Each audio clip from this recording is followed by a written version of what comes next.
Welcome back to the Cohn Zohn podcast. We're your hosts, Grant Cohn and Lowell Cohn, and we have a brand new microphone, so we're going to be sounding a lot better today. 49ers just won the game of the season last night, 26-21 over the Seahawks. We're going to get right into it. Okay, I'm very interested in your grades, so I have some topics I'd like to bring up. Okay. MVP of the game yesterday. Dre Greenlaw, not even a question. For all the great things the Niners did in that game, and there were a lot of them in Seattle, impressive. They wouldn't have won that game without Dre Greenlaw making a clutch, violent tackle at the 1-inch line. Literally the 1-inch line. I would consider that one of the greatest plays in 49ers history. Absolutely. The play of the season, one of the greatest plays in 49ers history. And if they win the Super Bowl, it's a mythical play. It's like King Arthur pulling the sword out of the stone. Who the hell is that guy? He's Right. a rookie. He's a fifth rookie. round pick, and he wouldn't even be playing in that position if Quan Alexander had been there. And the funny thing is, who knows if Quan Alexander would have made that tackle? Right. He had so much passion in that. Yes. Have you spoken to him? Do you know him? Absolutely, yes. He's an interesting story. He became famous in college because he noticed someone roofing a girl's drink and protected her. Whoa. Yeah, he's actually a very interesting guy. He saw someone roofing a girl's drink and took her out of the party and protected her. What a nice man. Yeah. Okay, Yeah, so he's cool in the clutch. so he's an MVP in life. Absolutely, He's an MVP in the game life. and MVP in life. Okay, you gave Jimmy, Kyle, and Salah, you gave them all A's. Yes, Go through and tell me why in each case. I felt like Jimmy played a little bit like Tom Brady in that game. He was so calm. He made no mistakes. He looked like he was 33 years old and had been starting games like that for 10 years. I mean, he looked more calm and poised than Russell Wilson. I agree. I think it's important to remember, though, that this defense that he was going up against isn't exactly the defenses that Colin Kaepernick was going up against 6 or 7 years ago. So it was terrific. He was great. He didn't have a single bad moment in the game. I mean, he was accurate. He was poised. He was a leader. He was terrific. Now his quarterback rating was not all that high. It was okay, but in spite of that, he just played beautifully, and he led them to a victory. I think it was pretty high. It was? I think it was 118. He didn't have a touchdown pass. Yeah. But he was really, really accurate, and he made some really nice downfield throws. He only got sacked twice. He checked the ball down. Okay. He played like a mature quarterback who had been on that stage a million times, and he hadn't been. Right, and we were before the game. We were saying, is he ready? Yeah. For this moment? Yeah. Wow. He certainly was. Wow, was he ready? Okay, Kyle, why'd you give him an A? Well, I felt it was interesting to watch the adjustments back and forth between him and Pete Carroll. Pete Carroll wanted to stop Kyle Shanahan's run game between the tackles. So Shanahan was like, okay, well, I'm going to give the ball to Deebo Samuel on the end around, and we're going to beat you that way. And in the second half, I thought Pete Carroll adjusted to that, took away their run game, and Kyle Shanahan said, okay, you want to make us pass? We can do that too. Went to the shotgun, got a lot of downfield throws. I thought pretty much his offense was one step ahead of Pete Carroll's defense the entire way. Okay, why does Salah get an A? Because his defense held at the very end. I mean, his defense was gassed. It couldn't do anything in the second half. It couldn't stop the Seahawks at all. But on the very final play, they stopped him at the 1-inch line. And credit to both Shanahan and Salah for getting Keller Witherspoon out of that game. We could talk about Witherspoon more later, but to me, the only reason that game was close was because of that one player. We'll focus on Witherspoon in a bit. Okay, we've graded the key players, key characters for the Niners. Yeah. Pete Carroll, what grade do you give him? I would give Pete Carroll an F for that game. I would as well. Yeah. F. Yeah. F minus. Well, why? Why would you say it? Well, that delay of game. Yeah. Look, we were, doing our hot mic yesterday, and I, for the life of me, could not understand why there was a delay of game at the crucial moment. And look, let's face it, they had it, at the what? I think I've Yeah. figured out what happened. So Okay. they got the ball at the half-yard line Yeah. with about 20 seconds left, but they didn't have any timeouts. So they were confused as to what to do. They spiked the ball, 2nd and goal from the half-yard line. And you're thinking you got to hand the ball to Marshawn Lynch, but they don't have any timeouts. So if he doesn't get the touchdown, the clock keeps running, and you might not be able to run another play. Yeah. So I think they were kind of paralyzed. They were having a Hamlet moment.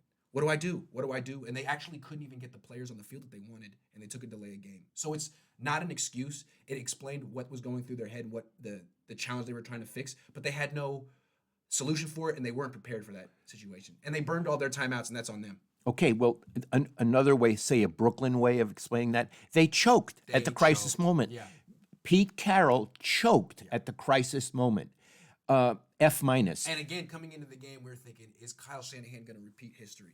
He has a history in these big games, and it's not good. He blew the Super Bowl. But we forgot Pete Carroll has a history too. Yes, and it's Pete Carroll who repeated his history, and not Kyle who repeated it. Plus, no matter what you say about the play, he had Marshawn Lynch, who had dove over from a similar position earlier in the game for a touchdown. That's right. And he again didn't use him like in the Super Bowl. Let's just describe the symmetry. Yeah. Again, at the 1 yard line, with the ability to either, the first time it was win the Super Bowl, this time to win the NFC West. Right. You can't even get the ball in Marshawn Lynch's hands. That's why he's there. That's why he's there. That's why you brought him Right. back in the first place. Yeah. So, yeah, well, I give him an F minus. And what's funny is I really have a lot of respect for Pete Carroll. He's one of the best defensive coaches of his generation. But when he retires, he's going to be remembered for failing in the Super Bowl and for ruining USC. And it's like all the great things he's done the last decade, he had karma coming to him from what he did to USC, ruining that organization, and leaving without having any repercussions himself. Right. And now it's like, okay, well, you had a great run in Seattle, but you're really going to be remembered for your biggest mistakes, and that's karma. And you'll be remembered as a choker at the A keynote. choker, a Yeah. loser. Let's not mess around. No. Choker. A choker. Okay. Why was the game so close? Let me put it like this. And what we're doing now is this sort of a Q. I'm interviewing him. I love that. The Niners are clearly a better team. Clearly. Why was it so close, and why did it come down to the very last play? And why were the Niners in danger of losing at the very end? How did that happen? I feel like the Niners didn't get serious about playing their best players until like the fourth quarter. So first I want to say, anytime they give the ball to Tevin Coleman, it's like, I'm sorry, this is a must-win game. What are you thinking here? You got a better running back. What are you doing? But not beyond Coleman, he only touched the ball 5 times. Ahkello Witherspoon. He's been struggling ever since he came back from this foot injury. He struggled last week, the week before, and the coaches keep saying, we believe in him. We believe in him. We trusted him. We want to give him another opportunity. And he gave up 2 touchdown catches. Yeah. They were going after him relentlessly. They didn't go after Sherman. And he, to me, the coaches can say they believe in him, but he doesn't look like he believes in himself. He has no confidence. And he would have lost that game for them. They took him out in the final drive, and Emmanuel Mosley broke up a pass in the end zone that I don't think that Witherspoon would have. So, in fact, I mean, let's look, all credit to the Niners. They're the number 1 seed in the NFC. But the coaching in that regard was not that great. No, you could argue that the Niners almost, gave away their season for Ahkello Witherspoon. Yes. Why? But at least they made the right decision with 2 minutes left. They took it that far. Yeah, it's good to make the right decision, and they get credit for it, but they also get chastised, bad word, for doing it so late. Yeah. Okay. They made that game way closer than it needed to be. I think if Emmanuel Mosley had started and played the entire game like he did the first time against the Seahawks, it's possible Seattle wouldn't have scored more than 7 points in that game. Okay, now I have a loopy question. I like a loopy question. Okay, you've given a lot of A's on the 49ers. Let's go into a hypothetical world. Let's say Seattle scored the winning touchdown. Yeah. Game over, Seattle wins. Yeah. Would you change? Would the grades have been different? Absolutely. Talk to me. You'd have to grade the Niners defense down seriously, big time. Right. Because they didn't get a stop in the second half at that point. I think they would have given up 4 or 5 straight touchdown drives. So you'd have to look at the pass rush and the coverage being non-existent. And also you'd have to chastise the coaches for leaving Witherspoon in that long. Shanahan, would you downgrade him? It'd be hard to downgrade. It would really have to look at the defense. Okay. Because that would be a defense that didn't have a single stop in the second half against an offense that was banged up. Would you downgrade Jimmy? No. Okay. No, I think he did everything he needed to do. Okay, here's would you upgrade Carroll?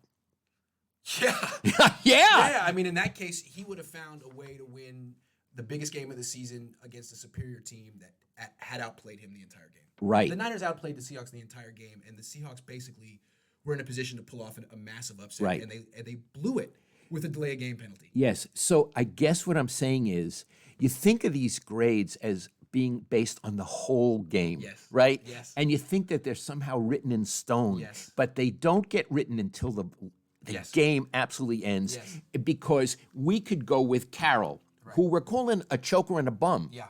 up to an A. Oh, if he had pulled off that upset, it would have been like one of the biggest achievements in his career. He's had some big achievements. Yeah. But that team is banged up. You'd think, wow, how did he do that? How did he do that it? was all him. Yeah. So that amuses me Yeah. about the grades 1 because we're inch. serious about Yeah, them. 1 inch. Dre Greenlaw is the difference between Pete Carroll being a genius and a flat out bum. Right. Dre right. Greenlaw is the difference. Yeah, and that's I love why that about sports. Yeah, and that's why he's the MVP. Yes. And he's not a bum, he's a hero. He's a hero. But he made that coach a bum. Yes. Yeah, absolutely. Yeah. Yeah, it's great. It's like going back to karma for Pete Carroll. The fact that he would need to be made to look like a bum by some guy he's never heard of. Yeah. Yeah, it's good. Good for you, Dre. Good for you, Dre. And chew some more gum, Pete. Yeah, Okay. cheers. All right. I got another one. Okay. Now, we say that Pete, the choker, made a terrible blunder at the end, and he has a history of blundering. What is aside from Pete, the biggest coaching blunder you've ever seen? And then I'll give you the one I've ever seen. In a game, it's still what Kyle Shanahan did in the Super Bowl, giving up a 25-point second-half lead. It's not just Kyle Shanahan; it's Dan Quinn too. Dan Quinn could have stepped in and said, He was the head coach. I'm the head coach, Kyle. This moment's a little too big for you. We need to run the ball. Yeah. We don't need to get to 35 points to win this game. Let's just kick a field goal, run some time off. So it's the two of them not being able to hold on to a 25-point second-half lead. That's what I've seen. Yeah, okay. Mine will be a little different, but it's in the same thing. When Hugh Jackson was the head coach of the Raiders, I forget years, whatever it was, his last year, and they lost their last game. They didn't make the playoffs. Yeah. And, I went into the post-game press conference thinking nothing much would happen. Iggy, he started blaming his players. Yeah. He said they did this wrong and they didn't listen to me, and it was us and them, me and them. Yeah. And cliche, threw his players under the bus. I'm going to use, it was disgusting. It was the most disgusting display from a head coach or a manager I've ever seen in my life. Threw him under the bus and then backed over him. Oh. And yeah. And again, I went down there thinking I would write whatever column. Yeah. Oh, then I wrote a column that he was a bum. Yeah. When I mean a bum in his case, not that he choked, but that he was not an ethical person. Yes. He had no character. He had no character not a leader. More than not a leader. My father taught me to be a gentleman, to be a nice person. And I don't always succeed, but I've tried. He was not a gentleman and not a nice person. Yeah. He did not act the way a nice person acts. And as a result, I can't stand him. Yeah. And I think that's also that niceness and gentlemanness is part of being a professional head coach. You're expected to act that way. Very good. I mean, Kyle Shanahan doesn't talk like that. Robert Saleh would never. Robert Saleh criticizes himself to a fault to support Kelly Witherspoon and Solomon Thomas and people like that. That's interesting what you say because, I have this history with Bill Walsh. Bill Walsh was always a gentleman around his players. He was. He would never do what Hugh Jackson did, which was almost what a lowlife would do. Yeah. But Bill would be very ruthless with his coaches, ruthless and rude. Yeah. But the players didn't know it, and the coaches learned to live with it. He had two different personalities. Wouldn't you do some of that with the coaches on the practice field too? In front of the players. And that was almost like a passive aggressive way to get at your players, right? Because the players understand it's their fault. The coaches are getting yelled at. Absolutely. Right. That was part of his technique. Yeah. Bill was a very complicated man. Yeah. I respected Bill. I did not respect Hugh Jackson, and I don't. And it's interesting. He revealed himself in that moment to be the bum that he is, and you'd think, well, that guy's never getting a head coaching job again. But he did. Yeah. With Cleveland, and continued to be the bum that we knew he already was. Not a good head coach and not deserving in any way. No, his players hate him. I mean, Baker Mayfield would go on and on about what a bum that guy was. Really? Yes. It seems like he repeated what he did in Oakland. Yeah, because that's who he is. Right. And I'm going to come back to Pete Carroll. I'm not saying that he's a moral lowlife, although he may be, I don't know, but he keeps repeating his same mistake. His mistakes are in his character. And I got to say, Hugh Jackson, another USC Trojan. He was a USC? Oh, yeah, he was an offensive coordinator at USC. So they got that in common. Not that I have anything against people who went to. If you went to USC, I'm sure you're a very nice person. Is that UCLA USC thing? Okay, that's stupid stuff. Yeah. Okay. Next question, Grant. Yes. Biggest surprise for you this season on the 49ers? Biggest surprise. And I'm talking about a player. Okay, let's start with Emmanuel Mosley. I didn't know who he was when he was in training camp. I saw that he was playing well. Where would they be without him? I don't think they would have won that game without him last night.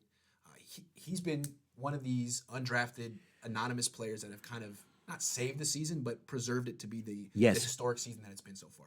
There's more guys. Well, let's stay Yeah. with him for a moment. Again, I'm not in the locker room anymore. Have you spoken to him? Very briefly. So you don't really He's have one of these undrafted guys who doesn't really seem interested in talking to the press. Well, Very driven. very driven. Very driven, head down. It's interesting. Some players are like that. Some players don't stand by their locker room and expect people to come over after they've had a good game. He also may be shy. Might be shy. Yeah. You know, and I respect that. Yes. Okay. He's a big surprise. Who else? Raheem Mostert. Oh, that's who I'm thinking. Yeah. The running back. Yeah. Because not only he's really good. Yeah. At first it was like, oh, maybe it's just that the other guys are tired and he's getting good blocking and he's not that. No, he's really good. Yeah. He makes guys miss. He's fast. He's powerful. Oh, yeah. He's in terrific shape. And he's been essential because if they didn't have him on their team, if they had cut him or traded him or he wasn't that good, they wouldn't have a running game. And, you know, they didn't know how good he was either. No. They wanted it. They were promoting Matt Breida and Tevin Coleman, and they kind of used him. He made the team to play special teams. He's their gunner on punt coverage, which means he's the guy who goes and tackles the punt returner. Still. And he only really got his opportunities because Breida got hurt, Coleman got hurt, and he averaged like 6 yards a carry in every game. And it's like, well, I guess we owe it to ourselves to see how far this can go. Yeah.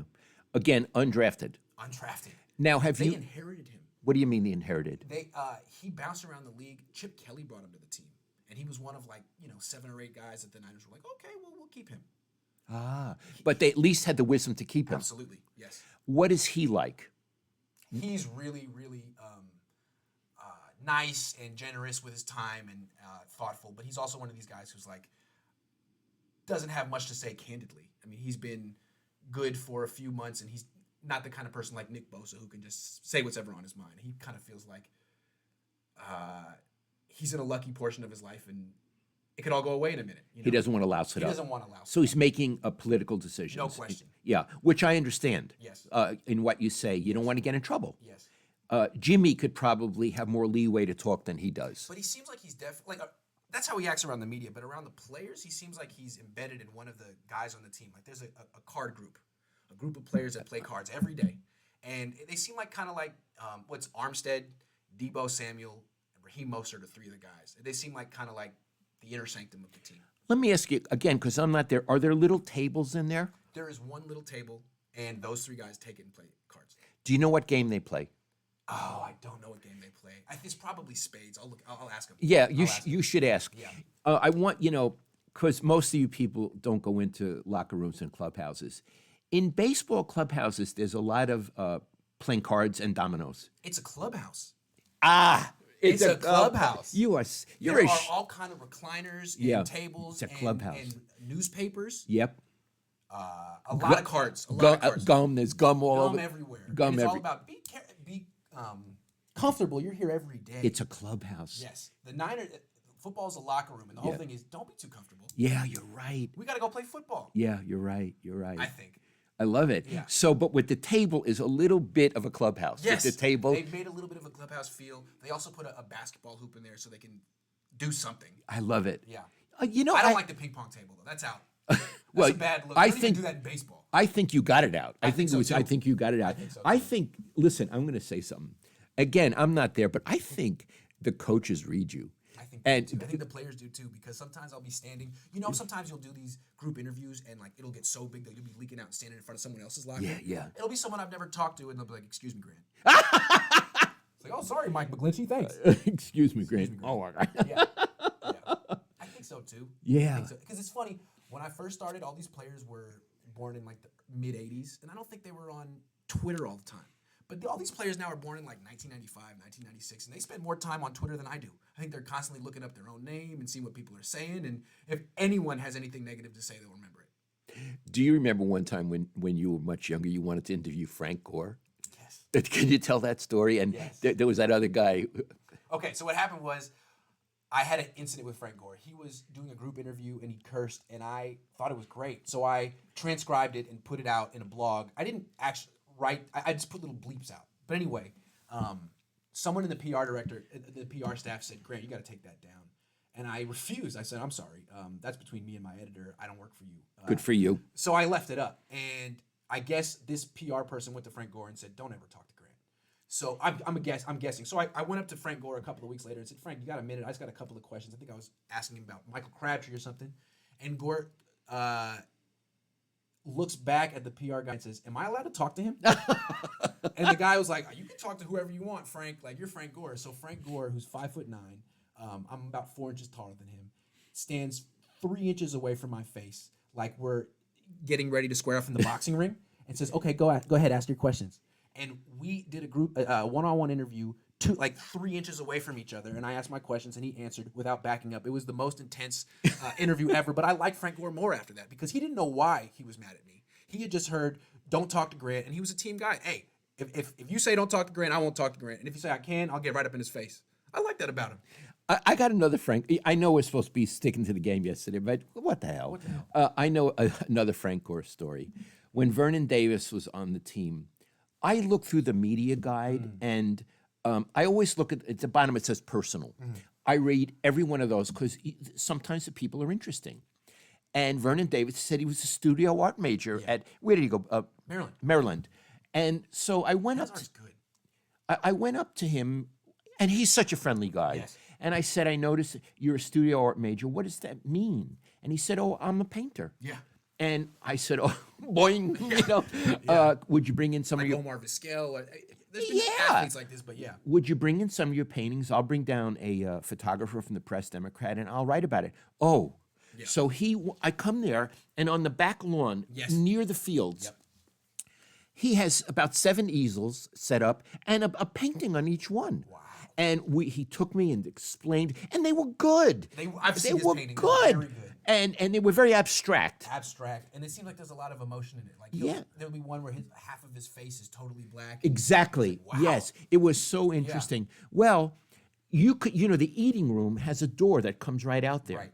No other players came out except 2 players. Yeah. Patrick Willis and Frank Gore. That's interesting. And none of the other players had the least bit of interest. They probably thought it was weird. I don't know, maybe. But Gore and Willis came out together, and it was like they were in a museum. They went together from painting to painting and looked at it and talked to each other. And after it was over, Willis said, maybe he can do one of me. I'm sure he was dead serious. Yes, he was. I'm sure he was dead serious. Yeah. He might have. I wouldn't be surprised if Vernon Davis did some paintings of his teammates that those teammates have hung in there. Yeah. He's really good. Yes. Anyway, that's an interesting story. And Frank Gore was one of the 2, and he was fascinating. Right, because we always heard about Frank Gore having like a learning disability. He might have been dyslexic. But he was clearly fascinated and interested and curious and intellectually stimulated. And what we learned, we heard a lot, was he was a brilliant judge of talent. Yes. A brilliant, like a GM. And a football savant. Yeah, a football savant. Yeah. Okay, moving on. Yeah. I mean, I could tell the story about Michael Crabtree in Tennessee, but maybe we'll move on. Yeah, move on another time. Okay. Those are biggest surprise. Did I ask you the biggest bust? Biggest bust. Yeah, there's a few busts. Talk to me. D. Ford. Oh my God, you're right. Ford. He's the highest paid player on their team, and he didn't really show up this season. When he played, he was useful and terrific, but he has a hamstring injury that he aggravated twice, plus a degenerative knee issue. That's a bust. Okay. Now, in fairness to him, these no, I'm not saying that. These are injuries. It's not like he was a malingerer. Fair. These are injuries. So the bust is him, but it's also the general manager and the scouting people that brought him in. So he is a collective bust. Let me try again. Okay. Ahkello Witherspoon is a big time bust. Okay. They hitched their wagon to him big time. They drafted him in the 3rd round. They kept saying it's our fault. It's our fault. It's our fault. Now I think they have to bench him the rest of the season. Because if they start him in the playoffs and he continues to struggle, they're opening themselves up to obvious criticism. And what's wrong with him is that they're not going to throw over to Richard Sherman. So the other guy they're going to throw, and he seems to just not even be interested in breaking up the pass, make the tackle after the guy's caught the ball. That's what he looks like now. He plays with no confidence. Yes. And the thing about cornerback that I've learned is you have to be kind of like a baseball player. You have to have no conscience. Oh. With baseball players, you could hit 300, get out 70% of the time, and you have to be confident. You're a good player. If you give up a catch as a cornerback, you can't be like, oh God, here it goes again. Yeah, I'm screwed. Game. I'm screwed. Yeah. Your attitude is, I'm gonna get him next time. This is gonna be the last catch they give up. I don't care. on Yeah. the next play. And that's what Richard Sherman is like. I mean, even at 31, where he's not quite the guy he was 5 years ago, he doesn't think that. And if he gives up a catch, he's thinking, I'm still great. I'm still the best. He is absolutely I'm thinking that. still the best. And Yeah. you have to have that mentality. And it seems like the Niners are trying to, like, put that mentality into Witherspoon. Believe in yourself. We believe in you. And it doesn't work. Yeah. Just like they're trying to put that into Dante Pettis. Believe in yourself. We believe in you. And you either have it or you don't. And I think it's so interesting is Mosley has it. Yeah. Debo Samuel has it. You don't know who's going to have it until you see. Right. It's another thing is about character. Or, well, not character, but strength of will, love of the game, things like that. Iggy, as far as Pettis goes, I don't believe that the coaches believe he has it anymore. No. And he would be another guy in the biggest bus. Yeah. Because coming into the offseason, they were saying, you're the number one receiver Yeah. on the team. You're going to get a lot of targets. He had like 11 catches this year and hasn't played in like 5 weeks. Yeah. Look, he must be going through personal hell. I agree. Yeah. And in a certain sense, I feel sorry for him. But, that's the business. I wouldn't be surprised if he's going through a Hamlet moment. Like, what do I want to do with my life? Right. Do I even want to be a football Do player? I want to be a football player? Yeah. Because it seems to me like a lot of these people, I'm not talking about him specifically, but being a football player is a lot of fun in college. It's a lot of fun. You're the big man on campus. You're God. I mean, socially, it's great. Yeah. You're the king of your school. Then you go to the NFL. You're just a backup. You walk around San Jose. No one's clamoring to talk to you. It's much less glamorous to play in the NFL unless you're great, unless you're George Kittle or Jimmy Garoppolo. Now it's a 9-to-5 job or more, and you're getting yelled at by your coaches. Yeah. And it's a lot more serious, and it's thinking like, why am I playing this again? Yeah. And if Dante Pettis chooses not to be an NFL player, fine. that's his business. His business. It's his business. Yeah. It's okay, I'm moving on. Yeah. The Niners are the number one seed in the NFC. Yeah. Let's assume there's a chance they could play any team. I would like you to rate their chances against, let's name the teams, on a scale of 100. Okay. So let's start with Philadelphia. What would be what percentage do you think they would win?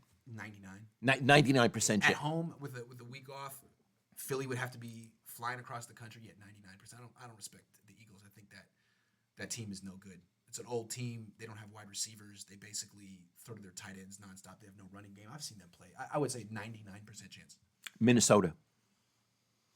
Minnesota's tough. They have this running back, Dalvin Cook, who's probably the best running back in the league, and he's been hurt. If Dalvin Cook plays, I would give the Niners a 70% chance to win. If Dalvin Cook doesn't play, I would give the Niners a 95% chance to win. So still big favorites. Big favorites. Okay, I'm going to Green Bay. 90% chance. I don't respect Green Bay at all. 100%. 100%. I don't respect Aaron Rodgers. I don't respect that team. I don't respect that coach. I think it's. I have no idea how they won all the games that they won. No clue. I have seen them look so dismal, this year. Especially that quarterback. Oh, And all he does is pout and whine and point the finger and act like other people are making him look bad. yeah. Again, I don't know him personally. I covered him at Cal. He seemed okay, but the way he seems to comport himself is he's a sour pickle. We talk a lot about what we like about George Kittle and Steve Young. Yes, they play in joy. He doesn't. He plays in gloom. In gloom. And it's like, you made me look bad. Yeah. This is why I don't get the MVP award. This is why we don't, like, you're making, Yeah. I'm the greatest, and you people can't see it because of you. Thanks, Aaron. Now, isn't it true that some of his former teammates do not like him and they've come out? A lot of them. A lot of them. Former receivers, Greg Jennings, a tight end, I forget his name. Yes. Yeah. Yes. And we'll move away from him in a minute, but in those commercials he does, Total stiff. a stiff. Total stiff. Even his arms. Even his arms. He looks like the Tin Man. He looks like a dead man. Right? He needs to go and take some tips from Baker Mayfield because Baker Mayfield is a terrific actor. Can't play quarterback, Right. but just a wonderful actor. Not a quarterback. You wouldn't want him on your team. No, but you'd want him in your ad. Yeah. You'd want him cleaning. want Rodgers. No, you wouldn't want him. Okay. I want to. There's more teams. There's more. What I want to say. I want to leave the Saints for a minute and Seattle for a minute. Okay. Are there? Am I missing some teams, or are we up to them now? I think we're up to them. Okay. Let's do New Orleans first. Percentage. I would give the Niners a 50 to 51% chance. Now remember, they'll be at home. Because they're at home. I give them maybe the slight edge because they're at home. But the way I look at the Saints is the Saints have been the best team in the league for the past couple of years, and they've kind of gotten screwed in the playoffs. they probably would have beaten the Niners had Jared Cook not gotten hurt. He did, yeah. You know, the Niners are going to have some players back too that were hurt, but I think it'll be a whole different game, and I think it's probably dead even. I think they're probably the two best teams in the NFC. Pick 'em. Pick 'em. I think pick 'em's fair. Pick 'em. I like it. That's what they used to say for the fights. Pick 'em. Yeah. Growing up in the Daily News. Okay, I'm saving Seattle for last. Yeah. Because you said to me, there's a good chance they might end up playing Seattle. I think there's probably going to the way it works is the Seahawks and Eagles are going to play each other next weekend. Yeah. And unless the Vikings beat the Saints, we don't expect that to happen. No. The winner of that game plays the Niners, so it'll probably be the Eagles. I mean, the Seahawks beating the Eagles. Well, here we go. Here we go. And what you said, it's Ali Frazier 3. Ali Frazier 3. I think it'll be. I think it needs to happen because they've played each other twice, and both teams won in the last second on the other team's home field. Yeah. There needs to be a third. Yeah. Who's Ali and who's Frazier? I guess we'll see. I guess we'll see. Well, we always Seahawks come won the down. first one, right? Yeah, we always come down without Seahawks- Frazier. So yeah, that would be Frazier. Frazier. Ali won the next two. Yeah. But the third fight was the best one. The Oh third my fight was God. a thriller in Manila. That So was we could have a thriller in Santa Clara. Santa Clara. Santa Clara. Yeah. Okay, let's do the percentage. What do you think? I would give the Niners 55 just because the Seahawks seem to have some type of magical ability to take every game down to the very final play, Yeah. even though they're not that great. So even though the Niners are better, even though the Niners beat them yesterday in a great game, Even though Pete Carroll is prone to make the same mistake every time. yeah, the choke mistake. Yeah. You wouldn't even give the Niners 65. You'd say 55. I think if they play each other again, it'll also come down to the final play. Whoa. I think it will. Yeah. Yeah. Okay. Because, look, forget Pete Carroll. Russell Wilson. If Russell Wilson is down by 14 or fewer in the fourth quarter, he's going to take it right to the very end. He will. He will. He's a wonderful competitor. Yeah. He's like a Tom Brady competitor. Yeah. I would say. A more exciting player than Tom Brady. No question. But he's not like an Aaron Rodgers type where he's like, "Oh, we're down 14, but my quarterback's rating is 105. Screw it. I'm not gonna get blamed for this loss. I'm just gonna. Forget it. Okay, I want to bring up one other topic, and I'll call it final topic for today. Sure. Okay. During our Bonus. Here's a bonus. Bonus time. During our hot mic yesterday, I was really turned off by John Gruden. Now, again, I know Gruden, or I used to know Gruden, and I like him, but I'm not impressed with him as a coach. And at the end of their game yesterday against Denver, he went for the 2-point conversion, either or. He was either going to, what were they, tie the game or lose? They were down one. They were down one. You could They would kick the extra point, go to overtime. They had really been dominating the fourth quarter. Yeah. Or go for two and try to win right there. And or win. It was a win or a lose. Yeah. And I said that it was unfair to his players. He didn't give them a chance to win. And I thought I called him a clown, and it was a really bad move. Mm-hmm. I got a lot of comments on my Twitter from very thoughtful people. I would say very thoughtful Raiders fans. Mm-hmm. And they said that they looked at it differently and that in a way, Gruden did a kindness to his team. And I'd like to express that point of view. Mm-hmm. The game was meaningless because Tennessee had already won. So they were not going to go to the playoffs. Why subject your players to further risk of injury in a game that no longer mattered? Just win or to lose it at the end. And I want to say I do appreciate that people wrote that to me. It's a good point. It's a really good point, and it certainly made me think. I'm persuaded by it. I am as well. Because, the one thing that Shanahan did this year that still bothers me, he's been perfect this year. Yeah. But still kind of bothers me is in the preseason. I forget exactly which game it was, but it was late in the game. The Niners were up big, I believe. The game didn't matter, and the result was determined. And the Niners, instead of just kind of running the ball out or taking a knee, they scored a touchdown, which brought on a kickoff, which is the most violent play in football. Yes, it is. And, Shanahan could have saved his players too, but on that kickoff, this undrafted rookie, Sean Pondexter, tore his ACL, and that might have been the end of his football dream. And I always think about Sean Pondexter and how I would feel if I were his dad. Sure. Why was he on the why were we doing a kickoff with 4 minutes left in a preseason game? In the fourth quarter, we were up by X amount of points. Like, come on, coach. So in that perspective, I would think that was inexperience on Kyle Shanahan's part, and that was experience on Gruden's part. And so I rethink Yeah. what I said about Gruden, and it was a grown-up, mature, kind. Yeah. It was a kindness that he did. And so, John Gruden, I apologize. Fair enough. I see what you did, and I appreciate it. I think that's it for today, I Iggy. think that's it for today. Okay, well, we'll see you guys next week. Thanks so much for listening. Talk to you next week.